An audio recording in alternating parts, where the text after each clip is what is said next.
बहुत बहुत स्वागत आप सभी का आपके अपने चैनल एके सीकर पर।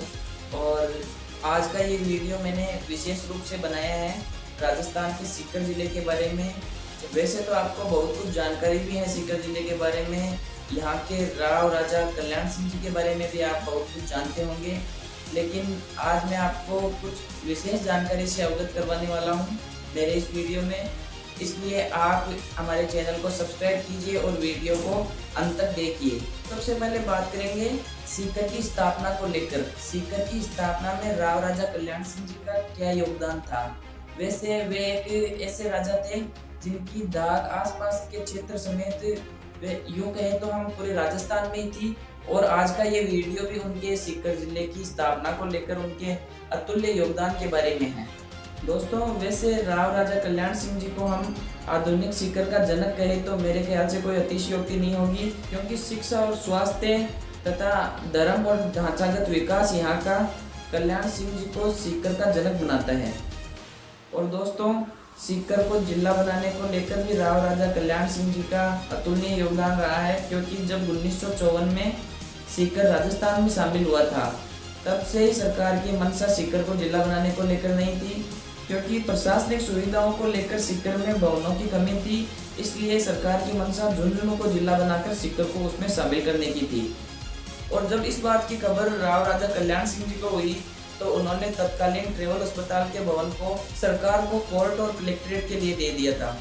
और इसके अलावा भी उन्होंने सरकार को तहसील भवन और पुलिस लाइन भी मुहैया करवाई थी। इसके बाद में सरकार ने एक कमेटी गठित कर उसकी सिफारिश पर सीकर को जिला घोषित किया था। तब दोस्तों सीकर जिला बना था। दोस्तों, ऐसा माना जाता है कि राव राजा कल्याण सिंह जी स्वयं तो महज साक्षर थे, लेकिन उनका ये मन था कि सीकर के लोग खूब पढ़ाई लिखाई करें। इसलिए दोस्तों उन्होंने बजाज रोड पर कन्या पाठशाला का भी निर्माण करवाया था 1954 में। और इस विद्यालय में बालिकाओं को घर से लाने और घर तक वापस छोड़ने के लिए बस की सुविधा भी थी, जिसका पूरा खर्चा राव राजा कल्याण सिंह जी स्वयं उठाते थे। इससे पहले दोस्तों उन्होंने सिल्वर जुबली रोड पर स्थित गेस्ट हाउस की जगह भी एस के स्कूल को दी थी। और इसके अतिरिक्त भी दोस्तों सीकर में इंटर कॉलेज और देवीपुरा में हरदयाल स्कूल भी उन्हीं की देन थी। आपको पता है आज सीकर एजुकेशन हब यानी शिक्षा नगरी के नाम से जाना जाता है, और ये भी राव राजा कल्याण सिंह जी की देन है। और दोस्तों राव राजा कल्याण सिंह जी अपने वचन के इतने मजबूत थे, मतलब एक बार 1933 में उनके पुत्र राजकुमार हरदयाल सिंह जी की सगाई काठियावाड़ की राजकुमारी के साथ में हुई थी।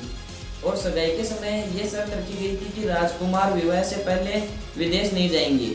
लेकिन दोस्तों 1933 के बाद 1938 में जब राव राजा कल्याण सिंह जी को पता चला कि जयपुर के राजा सवाई मान सिंह उनके बेटे राजकुमार हरदयाल सिंह को अपने साथ इंग्लैंड लेकर जाएंगे, तो उन्होंने इस बात की अनुमति नहीं दी, जिसके परिणाम स्वरूप सवाई मान सिंह जी के और राव राजा कल्याण सिंह जी के संबंध आपस में बिगड़ गए थे।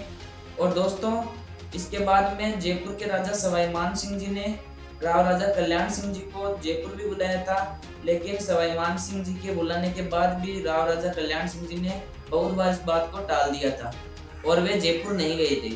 और राव राजा कल्याण सिंह जी के जयपुर नहीं आने पर सवाई मान सिंह जी ने उसके बाद में भी बहुत प्रयास किए थे उनको जयपुर लाने के लिए, लेकिन वे नहीं गए थे। और इसके बाद में सवाई मान सिंह जी ने जयपुर के पुलिस इंस्पेक्टर जनरल यंग को सीकर में राव राजा कल्याण सिंह जी से वार्ता के लिए भेजा था, जिसने भी राव राजा कल्याण सिंह जी को गिरफ्तार करने की कोशिश की थी।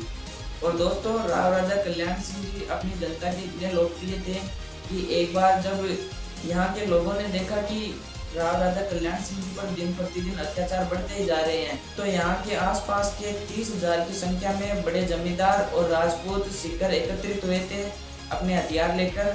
इसके बाद में जयपुर से राव राजा कल्याण सिंह जी को गिरफ्तार करने आई सेना ने उनको हथियार रखने को कहा, तो उन्होंने इनकार कर दिया। उनके इनकार करने के बाद में जयपुर की सेना ने उन लोगों पर गोलियां चलाई थी, जिसमें 17 से अधिक लोग मारे गए थे और बहुत से लोग उनमें घायल हो गए थे। और दोस्तों सीकर के राव राजा कल्याण सिंह जी एक ऐसे शासक थे जिन्होंने बेगार प्रथा को भी बंद किया था।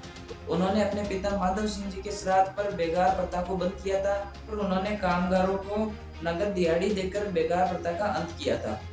तो दोस्तों इन सब बातों से पता चलता है कि सीकर के राव राजा कल्याण सिंह जी एक लोकप्रिय शासक होने के साथ साथ वे एक जनसेवक भी थे, एक समाज सेवी थे और उन्होंने सीकर की स्थापना को लेकर अपना अद्भुत और अतुलनीय योगदान दिया था।